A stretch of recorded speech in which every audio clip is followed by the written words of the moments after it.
On m'a accusée d'organisation terroriste. Oui, on m'a accusée de ça. Il y a quelques années, j'étais propriétaire de plusieurs villas et je louais mes lieux pour créer des espaces bienveillants, 100% féminins. J'ai voulu faire des journées pour les enfants qui ne peuvent pas partir en vacances. Donc j'ai contacté des associations dans les cités. Ensuite, j'ai décidé d'ouvrir mes portes pour l'hiver à des associations pour les femmes battues. Beaucoup de messages de clients qui me disaient, vous savez, pour notre location, on voulait vous dire aussi qu'on était voilés. Donc une fois, 2 fois, 3 fois.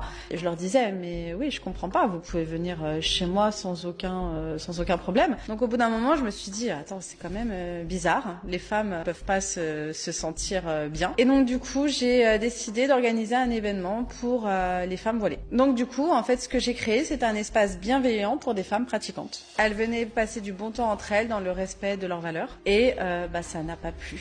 Certains voisins ont trouvé ça bizarre. Et c'est là où l'histoire bascule. Un jour, on m'appelle. Donc du coup, j'étais soupçonnée de terrorisme. J'avais une patrouille de police qui était devant chez moi de 18h le soir jusqu'à 6h le lendemain. Dès que j'arrivais du pays étranger où j'étais, j'avais déjà directement la police qui m'attendait. Pourquoi ? Parce que pour eux, c'était bizarre qu'une femme organise des événements pour des femmes croyantes. Il y a eu une enquête en cours. J'ai été victime d'un harcèlement de masse. J'avais mes voisins qui étaient contre moi, la police qui était contre moi, la mairie qui était contre moi. Ça a duré presque 2 ans. J'ai vécu ce que c'était le racisme en fait. On se dit qu'aujourd'hui, vivre à ce point-là du racisme, alors que en fait on faisait rien de mal. C'était juste un moment de liberté entre femmes, pouvoir rayonner ensemble. Il y avait rien du tout. Et au final, l'affaire a été close. Donc du coup, je me suis battue dans une bataille juridique.